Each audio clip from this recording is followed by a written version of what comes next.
Listen to the sound of footsteps in the dark, to voices that may not be quite human, to the sound of screams in the night, to the haunted Cabaret, the home of all things horror, on Rhode with your host, George Garner.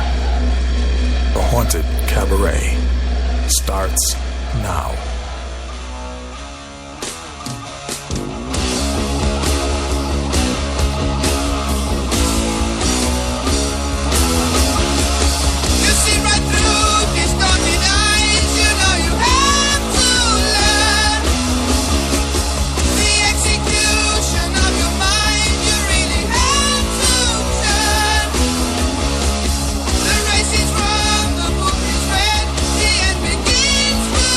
Sure.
All right, that was Sabbath, Bloody Sabbath by Black Sabbath, bringing us to the beginning of this week's Haunted Cabaret. I'm your host, George Garner. As always, the only other person in the control room with me right now is my producer, Tony Jones. And that first track is very fitting now that we go live and record on the Sabbath. Absolutely. Missing in absentia is, everybody else. Now, Chuckles the Clown, I'm a little worried about him because wasn't he supposed to have gone on a ghost hunting expedition in this very mill complex? Yeah, just a few nights ago, they brought in Paranormal Legend Society, and they scoured about half of the massive complex here. This complex dates back to the Industrial Revolution, child labor, children. All those fine things that happened back in the day happened at this very mill. Right. So I haven't spoken to Chuckles since. Well, it was only a couple of days. Did he say that he found anything? Have you spoken to him? I know they were having quite the situation out inside of this very hallway. Now, one of our other hosts here, his wife actually doesn't like coming down to this space because of paranormal reasons. There's certain things that freak her out. Right. Now, I've ridiculed that because I said, she's overreacting. But are you saying that Chuckles has found something to justify her terror? Yeah, right in this very area. Actually, she very much disliked when we had the smaller room across the hall. But right in this very area, she gets bad vibes from. And so they were running. I don't know the technical terms. They were running a certain meter, and those meters spike when there's some kind of a reaction. So he was asking questions. Did you work here at the mill? Are you a child? And the meter was actually going off when they were asking the questions appropriately with, the questions that would be answered for someone who worked here. Right. And children would probably be the most likely to be haunting in a very aggressive way, right? Because it's one of the better kept secrets of the American Industrial Revolution, or, as I like to refer to it, the birth of industrial pollution. That they use plenty of child labor. And the other thing they did out of the goodness of their hearts is that when some of those big industrial machines used to get stuck or broken down, they didn't send the manager or the foreman in there. They sent the child laborers into the machinery to fix or clean the machines, right? All those big textile machines and everything like that. And I think, one of the things that a lot of people don't talk about is if unfortunately your child were to be killed in one of these industrial accidents, for the time, having one less mouth to feed actually worked in your favor. Well, it was kind of a dilemma because one less mouth to feed worked in your favor, but on the other hand, that was one less kid to send off to the workhouse. Yeah. To bring in some income for your family. Mm-hmm. So when the news came, after work on a given Friday afternoon that, well, yes, we sent your kid into the textile shredder. And no, they didn't make it. Because it was stuck. And, now the textile isn't the only thing shredded. Kind of like that old horror story, The Monkey's Paw, where the son of the couple in that story falls into some industrial equipment in an old mill. Did they pay? And in the story, they paid, what would you say, a compensation, like a financial compensation? I don't think it's much, but you were, just like today with workman's comp, you were somewhat compensated. Okay, so basically, you're down one kid, but here's $5, right? And then the parents would get to work getting her pregnant for the next kid. Like probably using that $5 for the booze and the energy to get the next kid on the way. I don't know. I'm in a grimly humorous mood today, as you can probably tell. Speaking of Chuckles and his paranormal investigators, I'm starting to wonder if, as I mentioned on previous shows, I'm recently married. The new wife and I have moved up to into the Connecticut, just beyond the border of Rhode Island into Connecticut. I'll tell you, and in the past week, now the house, doors open by themselves and everything. Oh, jeez. Really. I mean, she was ready to panic, but I explained calmly that it's a matter of, the house is an old house, built in about 1915. Mm-hmm. So the house is settled. So doors, the latches aren't exactly dependable, so the doors will swing open by themselves. What's more ominous, I think, is that for the last week, both of us have been having these, like, just nothing but nightmares. Wow. Like, really weird nightmares. Like, for example, the wife woke me up yesterday. She said, and like half asleep, when you wake up and you're not quite all awake yet. And she asked, is there such a thing as magic, and is something evil after me? And it's like, of course, my answer to both was no, honey, and no, honey. But then the next night, I have this weird dream about, and well, I think the best way to put it would be that I look into the history, whether the Chuckles wants to do this, or I got another friend that's a bit of an amateur historian. If the labor up in, because the part of Connecticut where we live was a mill village also. We live in one of the old mill houses. Right. What was the labor force up there? My question is, was there ever a black labor force up in, because, I know like the black slavery and stuff was supposed to have taken place down south. But was there ever like free black labor treated really bad up here? I think during the Industrial Revolution, no matter what color you were, no matter what creed you were treated like crap. You were treated like crap. Yeah. Right. Now that's why I'm interested. I'm going to have to do a little digging into the background, because I just had this Lovecraftian clear nightmare. Now I understand that in real life nightmares they seem to go on for hours, but in real life it's only a few minutes. Yeah. But this one, it had narrative, it had sequence. Wow. And it went on, and apparently I was basically living back in the beginning of the 20th century, late 19th, early 20th century. Very clear. The wagons and dirt roads and things like that, and it was a black neighborhood. In other words, not a ghetto like in a city, but in a rural black neighborhood, and it was just. This whole dream was just life, like going to parties, going to work.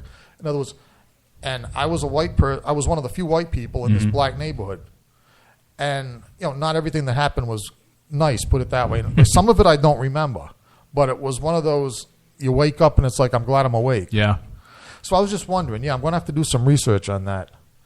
But it's interesting to think too, when they were ghost hunting here, and what they do in general is actually try to play sounds to trigger the paranormal entity to react. So they were playing the sound of a close of the day bell. They were playing the sound of industrial machinery to try to get a reaction. You think a mill village, like you were talking about where you live, or here, even here, just a few feet away, are the row housing. You didn't really know what time it was. You didn't really have a clock at home. Once that bell went off, you marched here to the mill, and once it went off at the end of the day, you marched home. And right. If there's anything that's going to trigger a disgruntled employee, it's hearing the sound of that bell. That buzzer. Yeah. Well, I'll tell you what worries, not bothers me, but I guess bothers me is not a bad word for it. What worries me about these paranormal investigators, and I've said this to Chuckles himself, and I've said this to a couple of the other ones, is now I'm a skeptic on the whole subject. Now, I'm not saying it's fake. I'm just saying I'm skeptical. Show me the proof. Yeah. What I've said to more than one of them is I think they take a lot of, I don't know about Chuckles and his crew, but a lot of these people take this far too lightly if it's true. Yeah. Follow what I'm saying? Yeah. In other words, especially when, was it Chuckles or who else was here saying that they want to get involved in demonology now? And now, first of all, even though I'm a skeptic, from the point of view of a fan of all things horror, I have studied pretty extensively on the subject of both, ghost, paranormal, and demonology. Yeah. Ghosts are relatively benign. In other words, you're on safe ground if you're a ghost hunter, because ghosts will not hurt you. Basically, a ghost, should it appear, is the emotional residue. Yeah. Which is exactly, Tony, what you were saying about they were trying to stimulate a response with the sound of the work bell and things like that, into getting these poor, well, pitiful, basically, remnants of. Now, I don't know. Now, I wouldn't even say spirits, because to me, when somebody dies, if this is true, then the spirit goes to where it's going to go. Right. I mean, all you're left with is just kind of like an emotional residue, basically seeped into the woodwork of the building where something horrible happened. So you're not going to get hurt investigating ghosts. But assuming that the other stuff is true, the demonology, what are you thinking? Go see The Exorcist. Right. Go. Just what? Now, granted, that's fiction, but some will say based on fact. Yeah. Just what do you think you're doing, trying to stir up demons? Just when you think about, all the other hobbies that are out there available to you, playing music, collecting stamps, setting up trains. I mean, there's so much other stuff you could be doing. Yeah, less dangerous, like skydiving. Skydiving, yeah. Mountain climbing. Yeah. Yeah. Let's see. What do you want to do tonight? Okay, let's see if we can stir up any demons. Now, to your point about your wife, I also sleepwalk, so I'm always afraid that I'm going to just wake up somewhere weird. That's. Luckily, I've never gone out onto the streets or out the door, but I've woken up in other rooms or not where I originally went to sleep. Now, there's sleepwalking to different degrees. Like now, some sleepwalkers will just wander around the room they're in and go back to bed. Now, others, like, did you ever, like, for example, unlock the front door and? No, I've never gone out in other words, done things like mechanical things. Yeah, like that? I've strangely enough, I've urinated in my sleep, not in the bed, luckily, but I, have walked to the bathroom and used the bathroom in my sleep. Okay, but as long as you're not, unlocking locks and things like that, you should be okay. Yeah, that's getting behind the wheel. As long as you can't leave the house. Didn't that happen to Patrick Kennedy? I think a lot of things happened to Patrick Kennedy. In the meantime, while we contemplate all the things that have happened to Patrick Kennedy, let's go back to the music. And, wasn't he at your wedding? Patrick Kennedy? No, I think he was the only person that wasn't at our wedding. Him and Sean, the disgruntled musician. Let's go. Like I said, we're going to make this an all Sabbath show. Let's go back to this is their last album with Ozzy Osbourne from Never Say Die. This is Air Dance on the Haunted Cabaret on Rhode Island Free Radio.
That was Black Sabbath, Air Dance, which I promise you will hear no place but on the Haunted Cabaret. That is the deepest. That is a bit of a deep cut right there. The deepest of the deep cuts, I think. Yeah, and I was just in the mood tonight, deciding on the music program. Your average person strolling around wearing a Black Sabbath shirt has never even heard of Air Dance. No, if you played that song, he'd say, "Who's that?" Or is that Ozzy's new song? Yeah. No, that's like I said, that's from Never Say Die. It's the last album that they made with Ozzy on vocals, and I think it's one of the best ones. Everybody tends toward Paranoid and The Master of Reality, but yeah, Never Say Die is a great album, and then my other favorite Sabbath album is Sabotage. And if you listen to those two, it's kind of like the missing sound in between old school 12-bar blues, heavy metal, and then the new stuff. Yeah.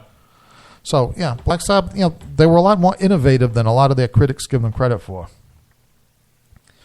I'm not sure if we have any metal bands out there now that are that innovative. I mean, there's a lot of, they're mixing a lot of influences. I mean, you have like Celtic metal, you have folk metal, you have... My nephew Dylan is really good at this. I'm going to have to call him up. How many freaking categories of heavy metal or metal do we have as of this moment? It keeps going and going. It does. They keep subdividing it.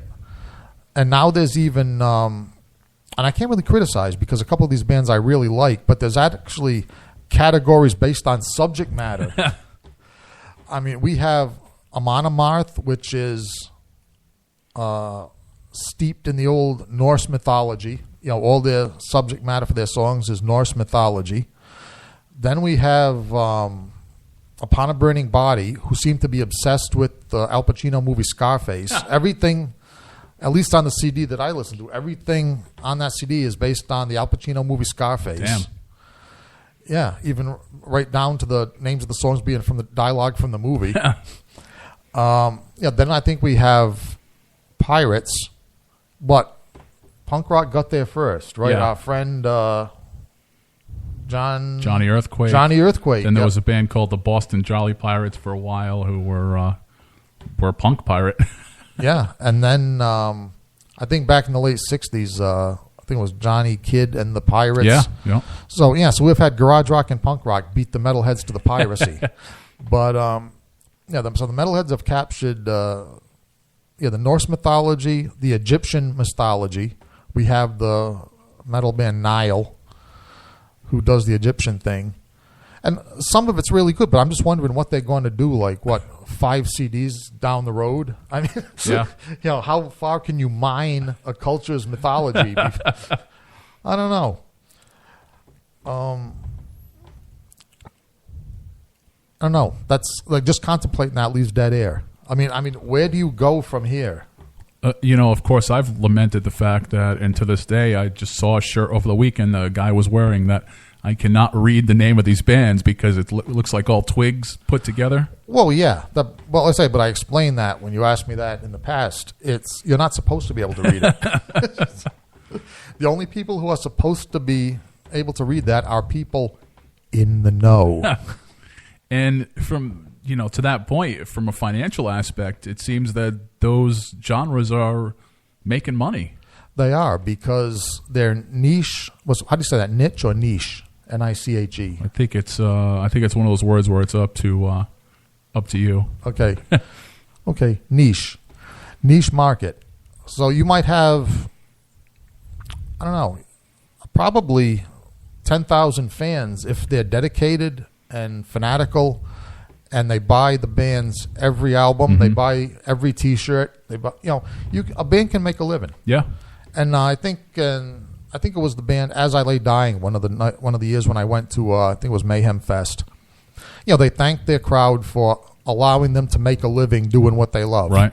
So those niche metal bands, they're never going to be rich, but they're never going to lose their audience. Now, as long as they keep doing what they're doing. Is there a as we all know, this really isn't my scene, so I legitimately don't know. Are there still the hierarchy of record labels and stuff like that in that scene, or is everybody putting out their own stuff? Metal Blade Records is the iconic Right, yeah, even I label. know them. Yeah, they're the iconic label for metal, and they've pretty much stayed true to their roots. So they still get the respect, and they still put out plenty of product, at least as far as I know. Up until a few months ago, they were. And metal fans are more loyal than most to the concept of the CD or the album. Right. Because they're not interested in single songs, kind of like a top 40 audience or a generic hard rock audience. Like metal fans like the whole package. For example, the music, the artwork, the lyrics. So they're loyal to the CD. So the record labels, smaller and downsized, but the ones that are still putting out new product, very carefully crafted, very high production. And I'll tell you, that's one of the blessings of the situation is that if you listen to an Amon Amarth album, CD, or you'll any of the niche bands, like the production values are incredible. So as long as the bands and the labels keep producing at a high level of quality, they're going to keep their audience. And they're definitely dedicated to the merchandise aspect of the T-shirt and the hat and all that. Yeah, that goes with the artwork. In other words, like I say, they like the music. We like the music, the lyrics, and the artwork. All those T-shirts that I can't read. Right. Right. But you will have to admit that they are very artistically crafted. Yeah. See, and that's the whole point. Yeah. No, music makes as little sense or as much sense as it ever did. Let's just put it that way. Well, the fact that there's a lot less crooked labels, that's a start. Oh, yeah. Anybody that laments, that's why I hate Metallica, because Metallica is one of the few metal bands to lament the death of big music. Right. People criticize Kiss. Metallica is the most corporate band. They cut their hair. They actually went in the courtroom. They testified against Napster and the other music sharing services. They got a group counselor. Metallica. They went to the equivalent of couples counseling. Yes, yeah. Now, if there is anything worse than taking the side of big music against your own fans, it has to be getting counseling so that you don't kill yourself in the fine tradition of rock and roll. Right. Yeah. The evidence is right in front of us. If Metallica had killed each other or themselves after... They'd be huge right now. they'd be they're already big, but yeah, now they're corporate big. If they had ever killed themselves after, let's see, Master of Puppets... Yeah. Have you heard the new Metallica? Brand new Metallica? Yeah. No, I haven't. Yeah, it's not so hot. I've never been a Metallica fan, so maybe I'm a little... But I think fans are even saying, not so much.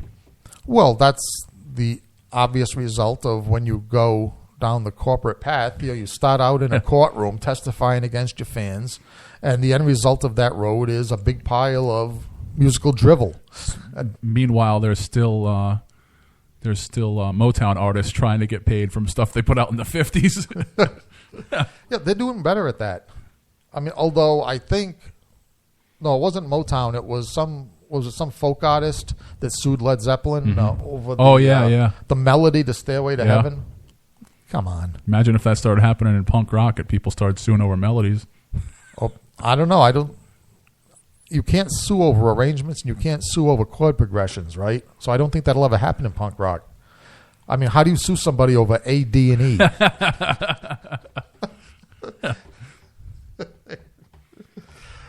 All right, let's get back to the music. Speaking of A, D, and E, Black Sabbath is a band that likes to work in the key of E, no question about that. They did a lot, Tony Iommi lost his fingers, and they were the originators of down tuning for that reason. But I'm not sure if this is in the key of E or not, but probably. Fairies Wear Boots off the Paranoid album here on the Haunted Cabaret on Rhode Island Free Radio.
All right, that was Fairies Wear Boots, Black Sabbath, on our all Black Sabbath program here on the Haunted Cabaret. Oh, and by the way, I should mention, we're just playing all this Black Sabbath because I feel like it. I'm in the mood to hear Black Sabbath. Nobody in the band died.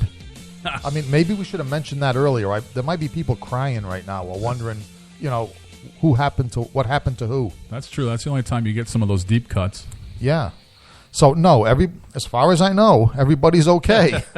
I'm just in a Black Sabbath mood.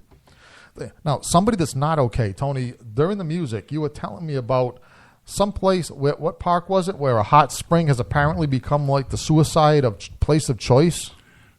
Right, over at Yellowstone. And we talked about, it was either my show or your show or Chuckle Show, one of the shows we were talking about in the same day, in my humble opinion, what happened was the best way to die and the worst way to die happened. So a guy wandered off the boardwalk in Yellowstone, fell in a hot spring, was boiled to death. Right, I remember that being mentioned on one of our shows. And then in New York, they found a security guard in the basement with the pornography still streaming on his cell phone, and he had actually went off during a shift to pleasure himself and, had died masturbating. So in my opinion, that was the best way and the worst way to go. Heart attack?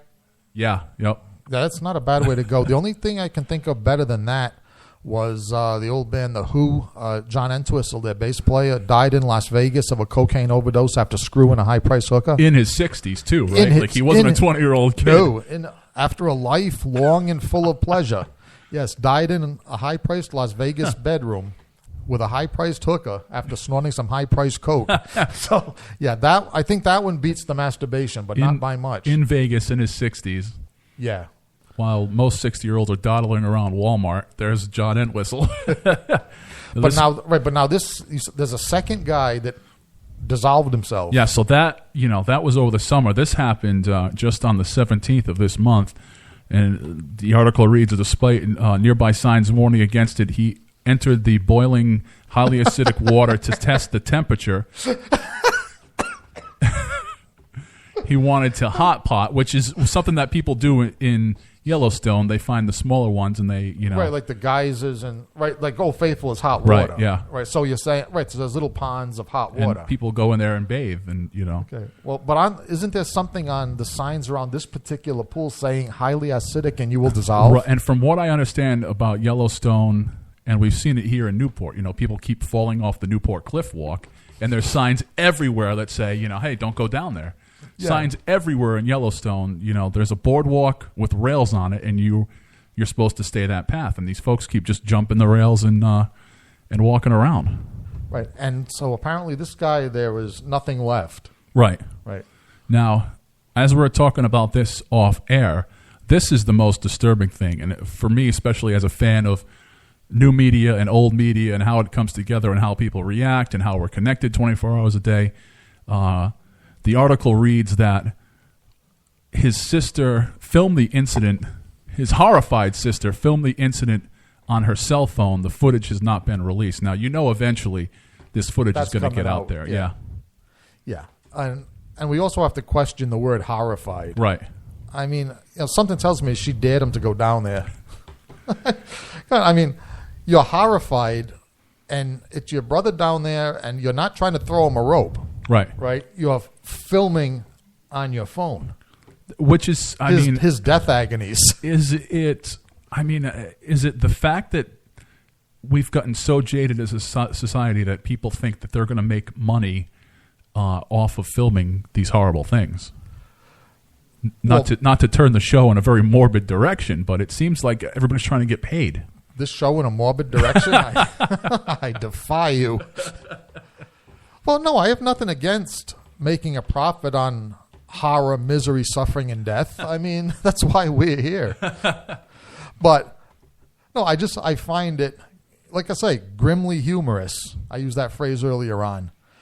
The level of, is it cynicism or hypocrisy? Like I say, in other words, whenever anything horrible happens, right, and we see it online or we see it on Fox News, right, everybody always has to throw in words like tragedy, horror, right, horrific, especially tragedy, though. Right? Everything's a tragedy. Like, why don't you just? I mean, especially Fox, they disappoint me these days, right? I mean, it used to be that, if a busload of kids was driven into a train and like 5 of them were killed, Fox never used to call it tragic. They just said, look, here's footage of a busload of kids being driven into a train by a psycho, right? Now even everything's tragic. Everything. I mean, even the Inquirer and the tabloids. They're still looking for Bat Boy. Well, yeah. Well, they used to call their favorite word was shocking. Right. Right. Everything's shocking. So shocking revelations. So tragic, shocking. My problem is if everything from a kid getting run over by a train to a terrorist explosion that kills 100 people, right, is tragic. What do we do when the first nuclear bomb goes off? Right. Like, I mean, it's, what's bigger than tragic? I mean, they've diminished so many words of their meaning. And it's interesting. What the hell do we call it? It's interesting to think that what we show on the quote-unquote news, of course, we make the case here that there's no such thing as news anymore. What they show on the news here in America is fairly tame compared to what they show, especially in South America. If you've ever been flipping through the channels and maybe caught the Spanish newscast because, like, the weather girl was hot. Right. And then when they go to the story about the bus crash, I mean, they show the bus crash. They show the dangling corpses. They show what everybody's rubbernecking at. Right. And in Japan, I don't know about the news, but I'm sure it's up there, too, with violence. Yep. But even children's shows and, like, the whole Japanese media is incredibly violent. Yeah.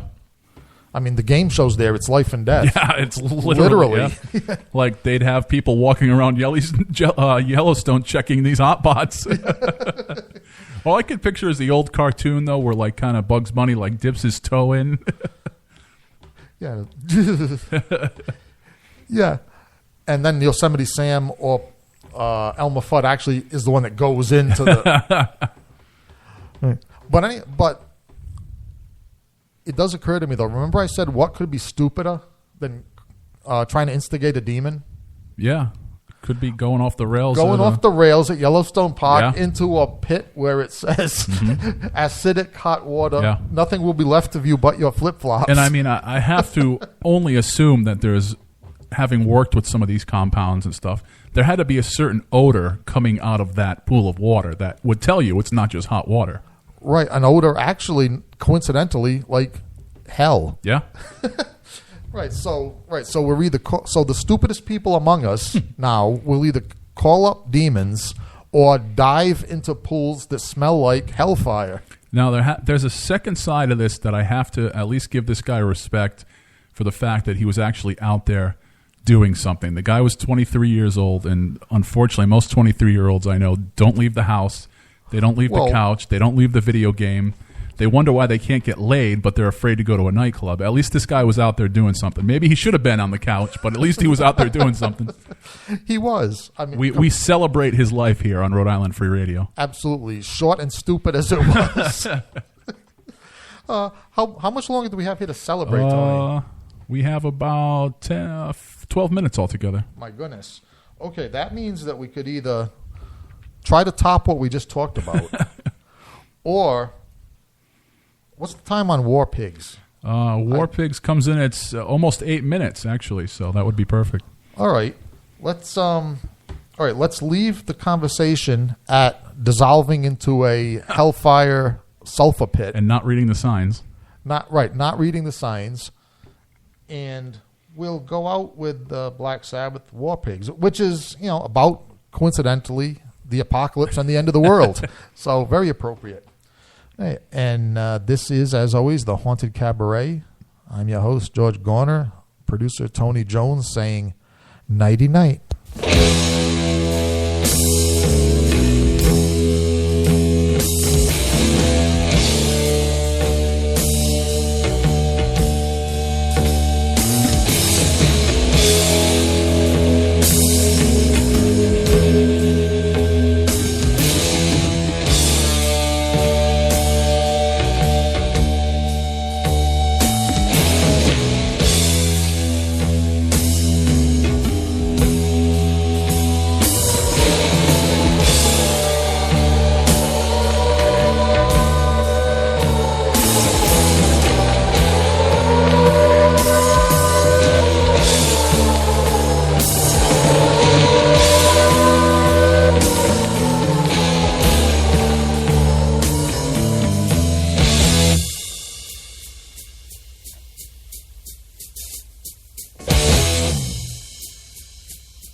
gathered in their masses,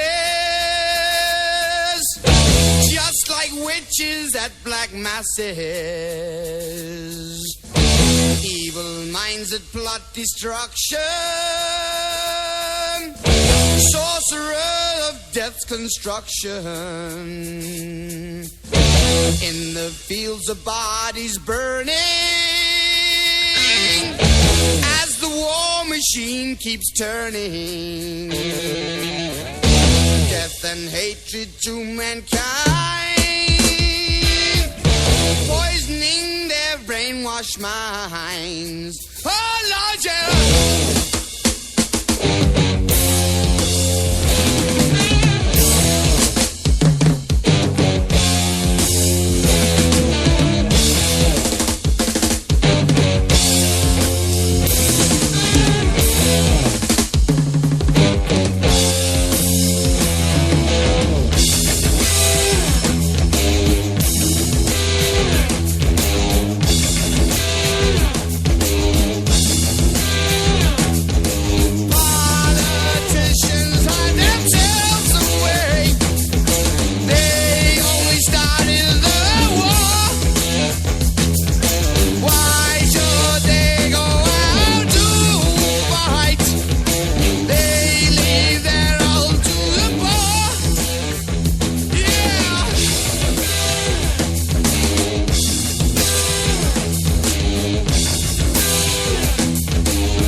Darkness world stops turning,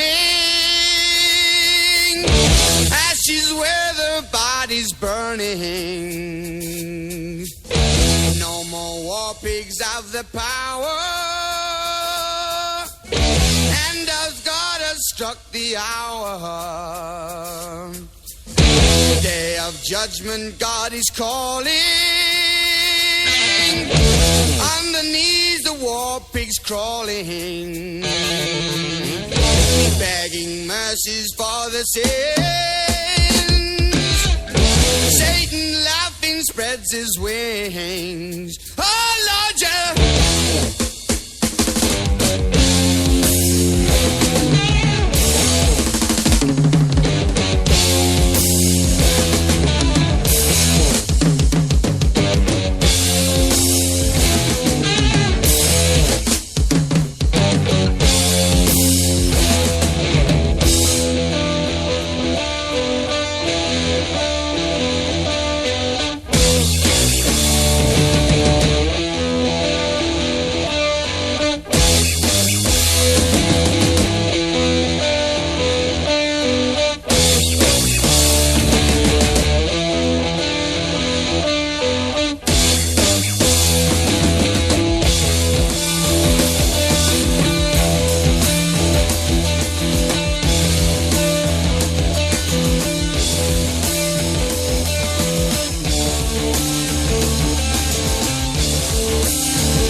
Christmas.